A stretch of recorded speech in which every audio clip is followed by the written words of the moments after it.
she would get a fever the next day and we would end up in the ER. And like one thing just kept leading to the next, and spleen sequestration. And now Alessia can't walk because this pain crisis was so bad that she has to go to PT and relearn how to walk. And like these things just kept happening. And I remember after the third admission in a 2 to 3 month time interval, one of the doctors sat down with me and they're like, hey, I think it's time that you guys consider having a sibling. Hey, Sickle family. I'm Wunmi Bakare. I'm Christelle, Salomon, and we would like to welcome you to the Through the Genes podcast, where we talk about living, healing, recovering, and exploring transformative therapies for sickle cell disease. We will also talk about our individual journeys and the bond that we have built as sickle cell sisters. Hey, Sickle family. Welcome back to season 2 of the Through the Genes podcast, where we have real, unfiltered conversations about sickle cell disease, advocacy, and cutting-edge treatments. I'm your host, Wunmi Bakare, and I have my fantastic co-host. Hello, Sickle fam. Christelle here. Today, we're going to delve into the topic, support systems in the transformative process. If you are curious about what does it take to support a patient during a gene therapy or bone marrow transplantation, then this is the episode for you. We're going to explore how caregivers, patient networks, and the community support and empower individuals who are going through transformative therapies for sickle cell disease. I would like to welcome to the show our guest today. Christelle and I were incredibly blessed to have met her through the Transformative Therapy Support Group, Project Spirit. Shout out to Reverend Lorraine. And her 2 daughters, Vida and Alessia, have been through so much and are still in their recovery journey. So, Maite Rodriguez, welcome to the show. Hi! Thank you guys for having me. I love this because I am 5 years post. Christelle is 3 years post.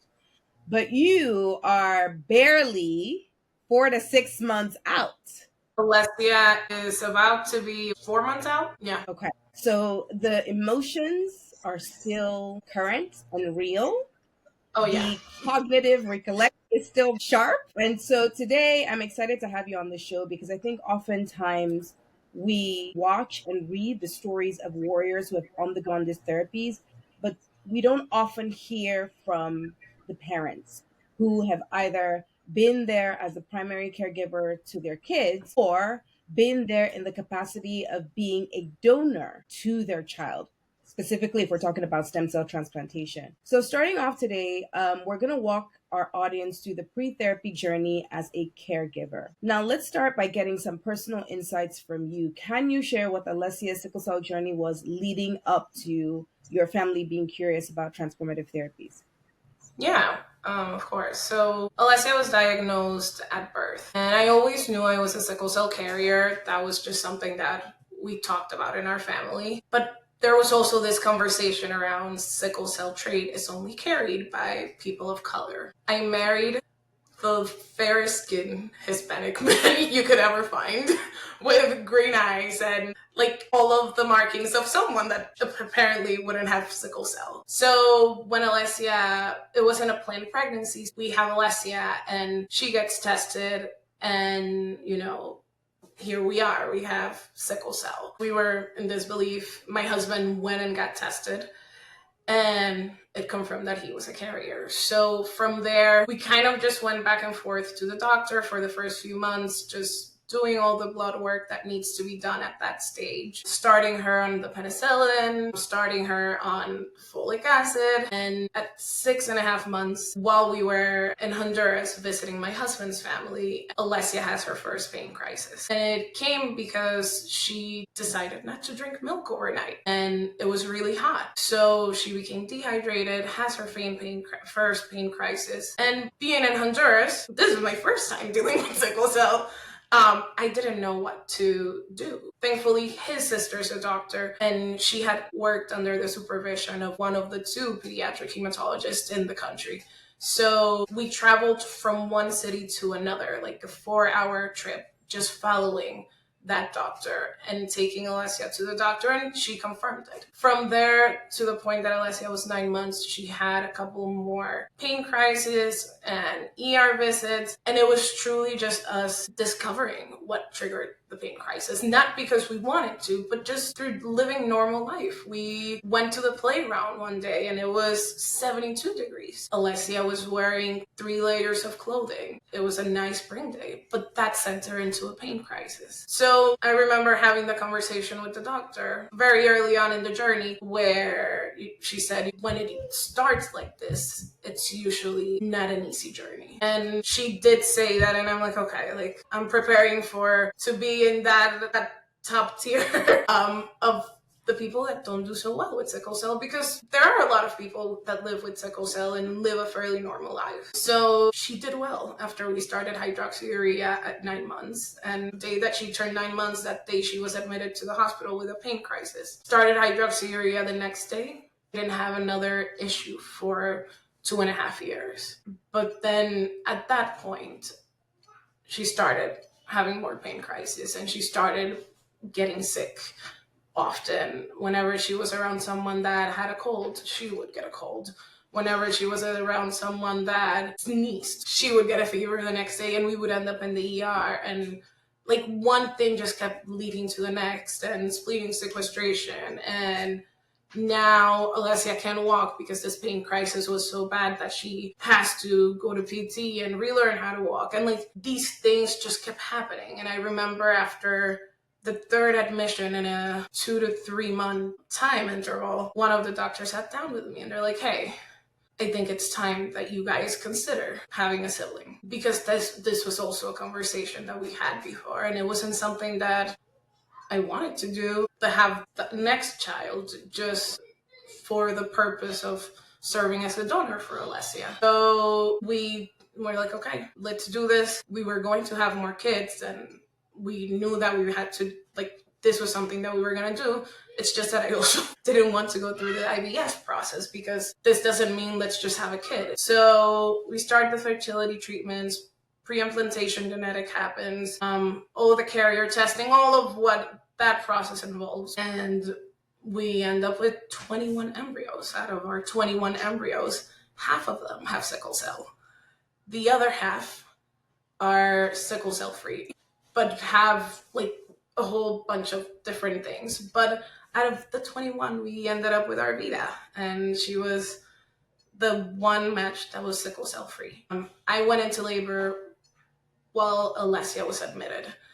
So I went into labor at 35 weeks. We have Vida. I didn't think life could get more stressful than that week and that period in time. And it really did get stressful after that. Alessia ended up experiencing a lot of pain over those 2 months because of gallstones. It was going back and forth to doctor's appointments, ER visits, and nobody could tell us what was going on. But here we are with a kid that's in severe pain every time she eats the foods that she likes. And then one day starts having severe pain when she's drinking water. So we're like, like something's really wrong here. We need to do something about it. So I remember just calling her doctor. We go to the ER and they confirm, okay, we have gallstones. She needs to have this procedure. We do the procedure. It goes terribly wrong. Ends up in a really bad pain crisis. Gets moved to the ICU. It was 72 hours of pure agony for me and my husband and Alessia. Meanwhile, I am breastfeeding, just having this baby and advocating for myself in the hospital. Hey, I just gave birth to this baby here. You walked me down to the unit when you saw my water broke in the room. And I told him, you can't tell me that either kid needs me more right now. They both do. So let's figure something out, because I'm not going home. I promise you that, because Alessia needs me here. But I'm also not sending my baby home because she also needs me. So we figured out a way to keep them both in the hospital. And it was hell. It was really bad. Through the sickle cell journey with Alessia, being a caregiver, nothing has ever to this day felt as heavy as that weekend. And it was bad. And it was, I think, one of the first times where I was open with our community, just because everyone that's around us, close to us, knows about sickle cell. The people that we interact with on a regular basis know that they know that Alessia lives with this, but we also kind of stepped back from a lot of what we did. They thought that we only did this because, we had a kid and this is what happens when you have a kid. It really wasn't that. We're trying to keep her from getting sick because she gets sick when you sneeze. So that's kind of when we just I posted something on Instagram and I'm like, hey, we could really use prayers right now. And it was bad. And thankfully she made it out of that and ended up in the hospital for 3 weeks and discharged home. And once she was discharged home, we continued with just getting back to normal and trying to keep her healthy, and became even more isolated just because we were in a lot of fear. Her spleen was acting up as well. So it was it was always something. So we were just no, we're just not gonna leave our house. This is it. We're staying put. So we isolated a lot for the past year. And we made it to December. In December, we started all the pre-transplant testing until she was admitted in January, which is when we had scheduled the process for the transplant. I want you to take a breath because I am sitting here, the goosebumps all over my body right now. My emotions are heightened and I'm just listening. I'm not telling the story. So having to unpack Alessia's complicated journey with sickle cell disease cannot be easy for you as a caregiver, because as a parent, the minute that child is conceived, your primary goal is to protect. And there's nothing worse than watching your young child navigating a very painful disease that you can't take away in the instant or share in their pain. And so as you were speaking, I was just like, I need you to take a breath because we're talking about real life here. And as you were sharing Alessia's journey, it reminded me of my own journey. My mom always says you were great till you were 18 months. And then it was all else hit the fan. First off, I want to just say this. Your walk in life has not been easy for either you or your husband, but it seems like at different pivotal moments, God has sent you helpers at your point of need, because it was a blessing that you went to Honduras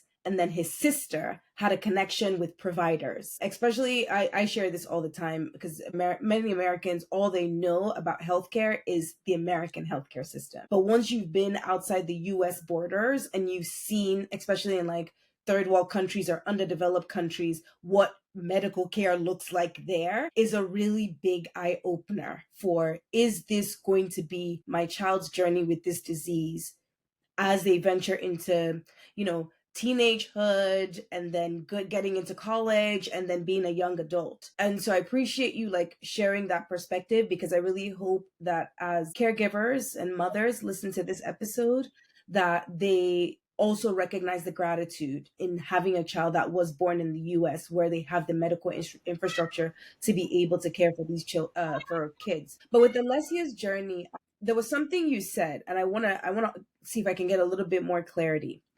Did Alessia's providers bring up the topic of transplant, or did you, as a mother watching your child's illness become more complex, do the research on your own to then reach out to the providers to say, hey, I think we need to start this process or start thinking about this transformative therapy process? So the conversation started from the time that Alessia was very young. So with that first visit when Alessia was 2 weeks old, the doctor, I remember talking to her, and she said, there's a lot work going on with gene therapy. They asked me a couple of times, they're you don't have any more kids? And I'm like, no, this is my first kid. We don't have any more children. And they're like, how are you considering having any children in the future?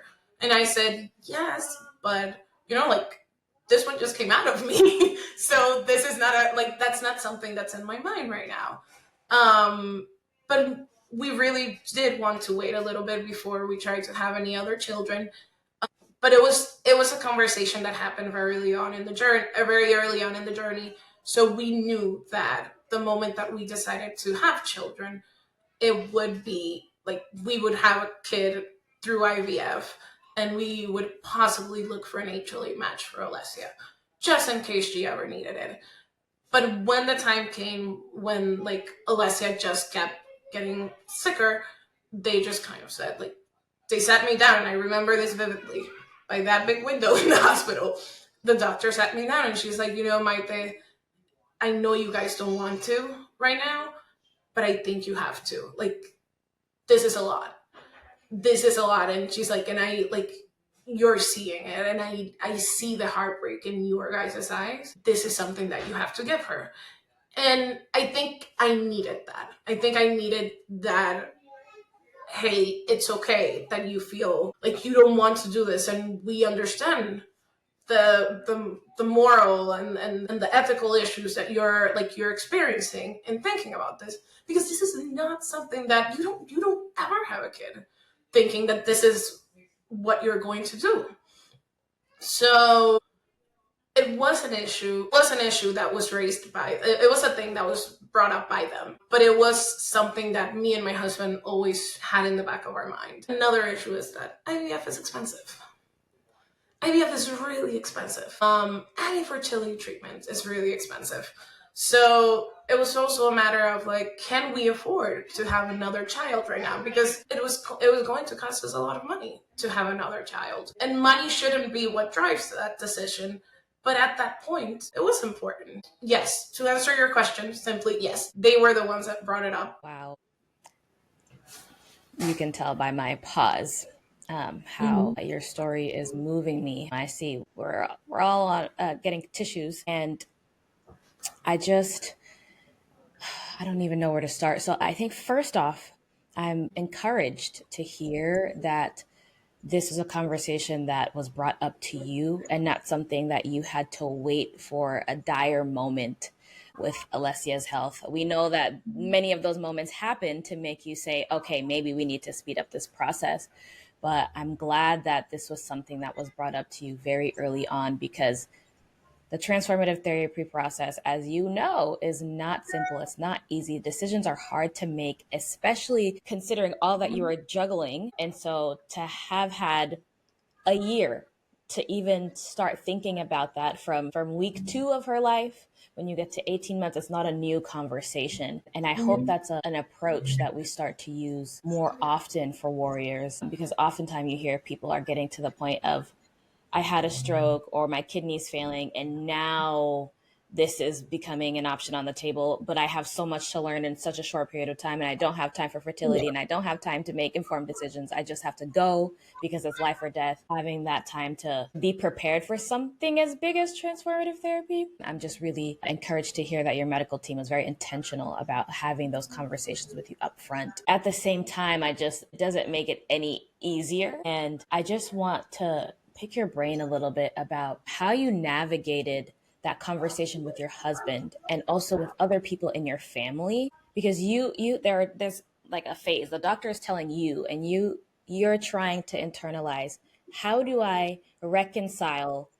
I'm not ready to have a child right now, but I know I have a child who's living right now who is going to need this intervention moving forward. How do you balance that thought? And then you have to have a discussion with your husband, because this is your family that you're building together. And then navigating the opinions and the feedback and the input from your family. Like, how did you balance all of those things all at the same time? Tell us a little bit more about that, if you don't mind. So the conversation with Dario, my husband, it was a simple one. Like, we're both very like-minded in the point that, like, this is our kid. We're going to do anything that we have to do to protect it. And if we have another child, we're going to love this child as much as we love Alessia. Like, there was no discussion in that. So we knew this is what's going to happen. Our families knew that at some point this would happen. Nobody knew what was going on, even though my sister came and stayed with Alessia a whole bunch of times. And my mom sometimes came and stayed with Alessia while I went to doctor's visits. I think they all knew that something was brewing, but nobody really asked. Because it was mostly out of respect. So it's funny because Dario's mom lives in Honduras, so she spent some time with us over a summer where I was going through the IVF process, and she kept asking me, she's like, where are you going at 6 a.m? And then you come back and you go there 3 times a week, and then you come back with like somebody did labs. And I'm like, well, I had that concussion at work 2 months ago, so that's what I'm doing. So it wasn't something that I wanted to share with anybody, because also with fertility treatment, not everything goes well the first time around. And we are the kind of people that if we want to focus on something, we'll focus on something. But that something is usually not going to be the bad thing that's happening. So with Alessia, like, a lot of people knew about the diagnosis, and we weren't hiding the diagnosis from anybody, but we also weren't sharing that this was a diagnosis. We were just living life, because that's what you do. So it was something that you knew if for some reason it came up in conversation, and that's it. Same thing with this. When people ask me, when are you having kids? I always said, well, like, you're not gonna buy me diapers, so 1, why do you care? So 2 is, I don't know, it's not easy. It's like, it's not as simple as let me just have a kid for us. We have to go through this process. So our families were very supportive, and I think like just everybody saw that it was needed. I think that out of everybody, and even my husband, like, he doesn't struggle with the decision as much as I do. But I think everybody sees that, like, Vida is giving life, and Vida is helping, and she doesn't even realize, and it doesn't come at any cost to her. Like, literally won't feel it.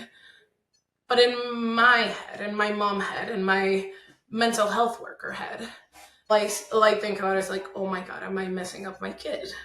Like, is this something that she is going to carry with her for her life? Because it's not something that I want her to carry. It's not something that I want for her to have to think about. It's a very real decision. But Vida won't remember. She won't know what Alessia was going through.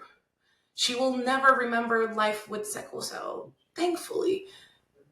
But I will, and my husband will. And because Alessia is so young, I don't think that she will remember so much of it, or understand how much it was affecting her, and how dangerous things were getting. So this is one of those decisions that as parents, you just have to make.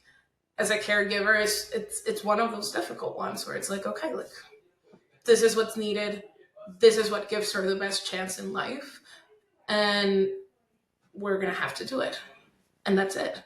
And I think it's something that I will struggle with for a while. And it's like, I'm going to therapy for it, and I'm like working on it. And I understand that it's probably not that big of a deal, but it is to me. I want to just say thank you for your vulnerability, because as you are ruminating through the thought process of how could this impact Vida in the future, when she knows that one of the reasons for her birth was to cure her older sister, it's a fair question. It's a fair thought. It's even brave of you to admit that you're having that thought, because most people can, stand 10 toes deep and be like, I made the decision, my family is in a better place, the end. But the fact that you're willing to unpack that with us and share realistic expectations as far as it will probably always live with me. I'm working through it in therapy, but it might always live with me. I think a lot of caregivers need to hear that. I really appreciate that you said we kept the fertility process and IVF process to ourselves, because I went through IVF prior to transplant, and it does a number on you, mental and physically. But it's not just that. It's the 6 a.m. appointments, or 6 a.m. have to get a shot, or 3 times a week, then having to use a camera to see how many eggs have grown. It's a very invasive process. We're caring for Alessia as best we can.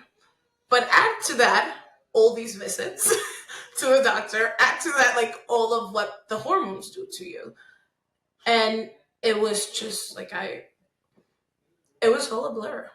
Like, it's like it all happened so fast, but it was so heavy. Just the hormonal changes, the just not feeling yourself, which is something that I think we don't talk about enough. Like when you're pregnant and when you're going through fertility treatment, you are not the owner of this body that you inhabit. Your body is someone else's at that point, because it really does feel very foreign to you. All of these things happen. Like, oh my God, now I'm seeing this commercial and I start crying.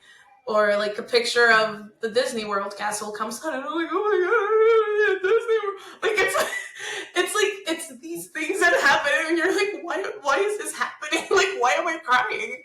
I'm not supposed to be crying. This is happy. Why am I? So it's these emotions that just come and go, and you don't necessarily understand why you're feeling this way, but you know you're feeling this way. But it also comes like it can mean that you're short tempered. So like I find myself like snapping at people. And I'm like, why am I snapping at people? Like I shouldn't be this irritated by the chewing. Like it's the little things. Women are walking miracles. That's all I have to say. But because you have a child who needs you, to be married and trying to maintain the relationship between your husband and yourself and keep that bond strong and strengthened is a lot to juggle as a woman. Then you now want to tack on a job. It would push most people to their brink. But I think you carried it with so much grace, and I'm so glad that God carried you this far. I wanted to then talk about this a little bit, which is, as the matriarch of your family, how do you prepare your family for the transplant process? Because many don't know, it requires a lot of in-depth conversation. Who goes what to where? And who's supporting her at this time? Let's find a contingency backup plan for, like, if I fall ill, does my husband then take center stage? And like, it's a lot of planning. It's also a lot of financial planning, because you have to take time out of work to be a present caregiver. They wouldn't even let you go through the process of transformative therapies if you don't take time, especially for that initial 4 to 6 month pre, during, and then the early post stage after your day 0. How did you prepare your family for that process? So mentally, for Alessia, Dario, and me, Vida's too young again to understand anything that's going on. But for Alessia, the process started way before, like, and again, because I know this was something that could happen in the future. We had this conversation, and I try to be very open, and I'm one of those people that does think that children do need to be involved in these processes, especially when it's happening to their bodies. And Alessia is very inquisitive. She's always asking questions. So, like, why am I getting poked? I'm like, well, because this is what's going on with your blood. We called it special blood. And one day she's like, yo, this blood isn't special. Like, this isn't, I'm not liking this. Why is it acting up? And I'm like, I know. So we always had these open conversations about bone marrow transplants and what that meant for people. And I started hinting one day. I'm like, hey, like, one day you may have a bone marrow transplant and it'll get rid of your moon bloods. And she's like, oh, that sounds fun. And then the conversation started happening, but like, when this happens, these are some of the side effects that you'll experience. This is what may happen. So my process and my fear was mentally, I think it was for her more. Like, we needed to prepare her. My husband and I had a while to prepare for this. We had basically 5 years to think about this and like just to get ready for it mentally. And we still had a lot of every day we have conversations about this. And like, back to something that you said earlier, we're just so thankful that we live here and not back in Dominican Republic, where I'm from, or Honduras, where he's from, because this is a possibility here.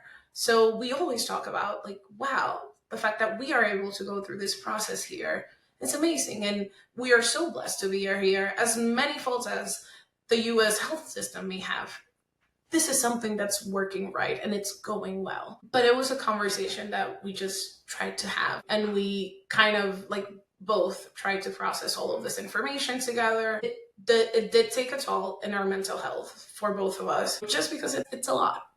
It's a lot to deal with, and like, you're still preparing for this big thing, but you're you're living life, and you have to cook dinner, and you have to do dishes, and you have to clean, and you have a baby and a kid that need to be taken care of, and you're sleep deprived. Like, you're doing all of these things at once while still preparing for this other big thing. So mentally, it took a lot of work for both of us.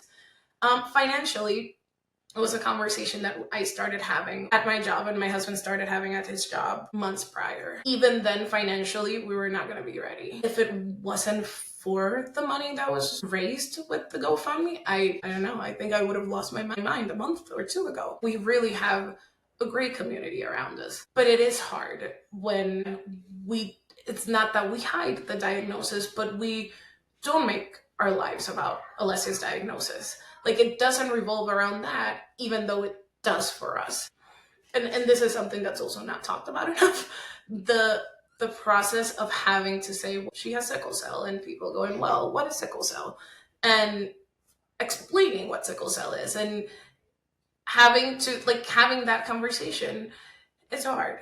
It's hard because you have to explain how it affects you and how it affects them, and the changes that you've made in your life in order to accommodate life around living with sickle cell, which we'll do and we have done gladly. But explaining that to people takes a toll on you. So when we started sharing that this was what was going to happen, like, I remember my mom told me, she's like, like, a lot of people have reached out to me, and they're saying that they didn't know that this was going on, or that they didn't understand that it was this bad, or that it could be this bad, or that there was even something that you could do to cure it. I'm like, well, there is, and this is the reality. But which is one of the reasons why I'm more open to sharing things in the last few months, it's that a lot of people have found community and some sort of hope in Alessia's story. And because it's not, even though this is my life and this is what I see as normal, it's not normal that you're preparing for a bone marrow transplant. Like, I've connected with a lot of moms that are in the same spot, not just with sickle cell, but with a lot of other diseases. And it's great to see also that we're not alone in this, that there's people that are going through the same thing and having the same dilemmas that we are, and worrying about their financial situation, worrying about their mental health.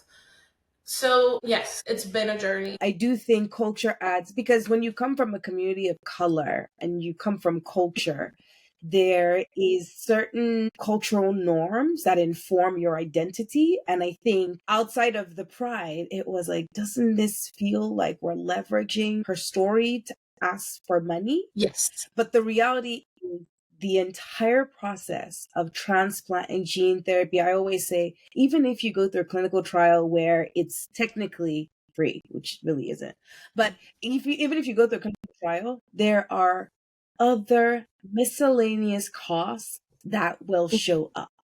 Really glad that you touched on that, because I say it all the time, that there is the process, there is the financial part of the process.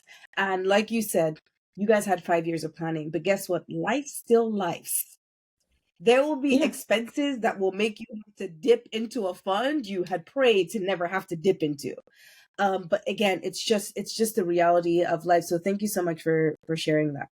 It really is a thing where you do have to be vulnerable, and it's not easy to be vulnerable in front of people that it's easier to be vulnerable in front of people that you don't know and that don't know about you. But when you have to keep on showing up for people and being there for them, and them being there for you, it's a little harder. And I've met a lot of families along the journey that they just feel the same way. Like, this is not everybody's fight. This is our fight. But then you do have to understand that people are looking for a way to help. And it's hard to accept that. It's really hard, but it does help a lot. It really does. It gives you such relief.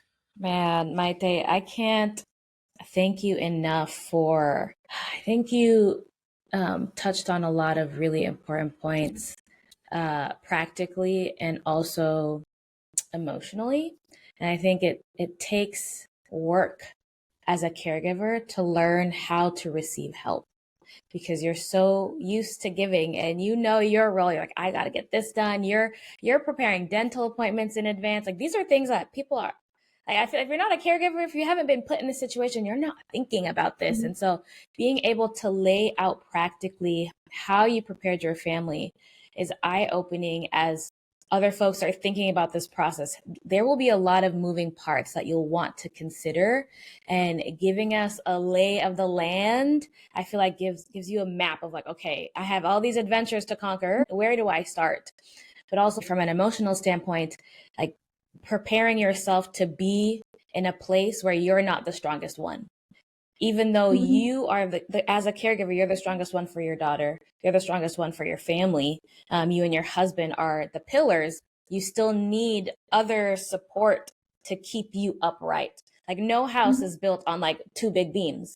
You're the two beams, and there's all the supporting material that goes into keeping the structure sound. And so being able to say, hey, we received help financially from our family, we received help in this way, I think that it really does break a lot of the misconceptions or maybe cultural practices or just habits of life that keep us fighting things alone, and really learning to receive in a season where it's like absolutely necessary because you're giving so much. I wanted to ask, now that Alessia has received the transplant and you are in the throes of recovery, this is like the peak of recovery. What challenges are you and your family and Alessia facing? And how are you coping with them as they come up? I think there's a lot of them. I think getting back into a routine while being at home is hard because you still have to you have to add the like getting back into your old routine is not a thing because now you have medications that need to happen at different times of the day. But there's also the pains and aches that she experiences because of the whole process. So one of the big things is that she's not eating as much as she used to eat. So we are worried. Like the doctors are not as worried as we are. As long as she's getting the intake of fluids that she needs for the day, everybody's happy, which she is. But we do want to see her eating. And so getting into the rhythm of that has been a little bit harder. And it's happening slowly. She's starting to eat a little bit more here and there, but she's not back to her usual appetite. So people keep asking us, when is the NG tube coming out, the nasogastric tube? And I'm like, well, we don't know. We don't know. It's when she starts eating, when her body's able to tolerate the food. One thing that people don't talk about is that your taste buds change during transplant. Like, ketchup is spicy to her now. You know, like anything that has onions is very spicy to her, which wasn't the case before. So it's kind of managing that. And there's like 3-4 rotating foods that she'll pick on that we just cook. And then like you try to prompt her, I'm like, can you just try a little bit more? It's like, well, no, I feel like it's gonna hurt my stomach. I don't want to throw up. So you're like, okay, like these are all very valid feelings and I don't want you to throw up because I forced you to eat 2 more bites. It's hard to adjust to that. And then you also have the doctor's visits that you have to go to. While she had her central line, that was also something that we needed to be taken care of. And I think Christelle and I had a few conversations over DMs about like, well, the skin issues. There's a lot of skin issues that come post chemo. So all of that has been like really difficult to navigate. And thankfully they're clearing up. But it's still a lot of things that have to be navigated, that you have to work through. It's not the hardest thing, but it's not easy to go through this process, and like we're coping well. I wanted to ask this question. So during and post-transplant, for me, outside of the skin issues, I had allergic reactions to immunosuppressants. What complications, if any, did Alessia face when going through the transplant process outside of the post-chemo effects? Did she experience any complications at all? Yes. So one of them was with the ATG, but this is not so much of complication. But during the first day of the immunotherapy, as we were preparing for the actual transplant, she she had a really high fever and she felt dizzy and very nauseous, and that was it. Complications as they are, like, I think there was just one at one point, and it was one day that her platelets kept dropping really low, and we were like, at that point she'd had 3 platelet transfusions, so it just kept going up and dropping with every transfusion. And once we got to a point where it was manageable, it was good. But there was a day where she just had a nosebleed, gushing blood that lasted 3 hours. And the next day, of course, her hemoglobin was super low, because that, like, it was a lot of blood. I remember me and the nurse were like, oh my God, she had such a wonderful day today. We're going to have an easy night. And there comes the blood, and it just, like, it doesn't stop. And me and her are looking at each other like, what do we do? Like anything, like if we do the nasal spray, then it forms a clot, and she swallows a clot and starts coughing and then starts bleeding again. Like, it was just like everything that we tried. Just and at one point we're like, we just have to let it bleed and it'll stop on its own. Thankfully, she hasn't had any other complications, and I think that that's part of her just being so young and not having gone through so much with sickle cell. Like, even though she went through a lot, it's nothing compared to what I hear people go through years in adulthood and adolescence with sickle cell. I wanted to ask, you'd mentioned, navigating Alessia, having a nosebleed, and she's got these aches and pains and skin changes, and she's on this roller coaster. How do you comfort her in the middle, in these moments where she is not feeling well? How do you provide comfort for her? What advice would you give to other parents in terms of comforting their child in the middle of something hard like this? I think you have to acknowledge that it sucks. I think that's the big part that we all have an issue with. Like, this sucks. This is not good. And I think, like, part of what I do is acknowledge that. And me and my husband, we both do, and we just kind of hold her. And if she wants to listen to music, we play music. If she wants us to be quiet, we'll stay quiet. If she wants to FaceTime someone, we'll FaceTime someone. If she just wants us to just be there, we'll be there. Like, whatever she needs, we're there. Sometimes you think that this may help or that other thing may help, but if it's not actually helping them, then, and if it's something that your child doesn't want to try, then you just have to respect that, as young as they are. So I've learned to advocate for her, and she's learned to advocate for herself. But sometimes, like, you have to get poked. And, like, I ask her, do you want me to hold you? Or do you think you can sit still this time? She says, no, hold me. I'll hold you. Like, I'll hug you. I'll give you a tight hug, and I'll hold your arm. Because she knows she's going to move. But she also knows that if, like, this has to be done. And if I move, then they have to poke me again. And I'd rather just get it done this first time and not be poked. This has been a very rich episode, Maite, and I'm incredibly grateful that our paths crossed. But I'm also incredibly grateful that Alessia has had a successful transplant journey. Vida has had a successful donor journey, and Mama and Papa have had a successful transformative therapy journey with both of their girls. But I wanted to add on a happy note, because even in the midst of the storm, there are still rainbows. And I'm incredibly, my heart is filled with joy that God rewarded you and your family with this, because you needed it. Alessia's life has been one plagued by so many complications, and I am incredibly excited, one, for her to win, and two, to see what she does going forward. And she sounds like a very incredibly strong, but also aware girl. And so I wanted to ask, what are your hopes for Alessia's future now that she is sickle cell free? What are your hope and prayers and expectations for your daughter? I think my hope and prayers are the same as every parent. I just want her to be happy. I really just want her to live her best life, and that's it. Like, just go do what you want to do, and do it respectfully, and do it, like, just live very boldly, which I think she does. but just do it louder. Do it for yourself. Like do it for the people you love, because it's been a journey, and it's a journey that you won't remember. All of this was done for you, like, and for Viva, for both of you to have the best life possible, the most normal life possible, and for you to not be worried about sickle cell. I think I'm really excited for her to go skiing. That's something that she's been wanting to do that we were too afraid to do. I want her to go skiing. She wants to play in the snow. That's all she wants.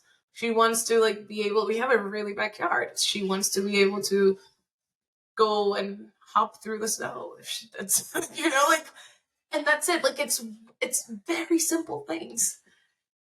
There's, and I think that's like at one point you learn to recognize that in life, that it's the small things that really do make a difference. And for her, it's being able to play outside. Thank you for that. My heart was moved, and Christelle, I could see it in your eyes as well. We were completely overjoyed because we know firsthand those simple things that people take for granted that we can now do. I shared this with Christelle a few weeks ago that I took a friend to lunch and was driving, and I was exhausted, but I was driving and listening to music, and the cars beside me were looking at me like, did she just win the lottery? And it was a moment where I said, oh my God, I'm tired, but I was able to take my friend out to lunch. I was able to run a couple of errands, and now I'm driving home, and I'm not preemptively thinking I got to pack a hospital bag. And those everyday simple things are really what make going through that grueling journey all the more rewarding.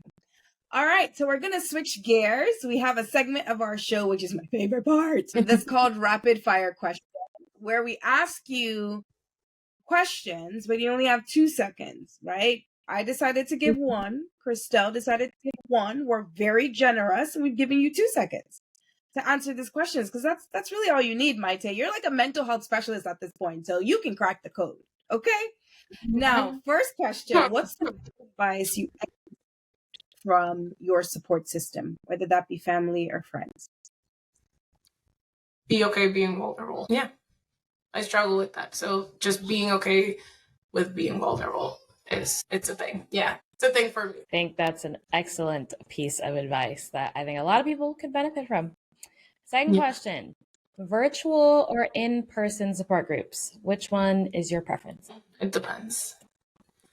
I think virtual allows for a lot more people to join, but in person allows you to build a different type of connection with people. Like the eye contact that you're able to make through support group does a lot. The body language, the being able to talk to people before and after the support group does make a difference.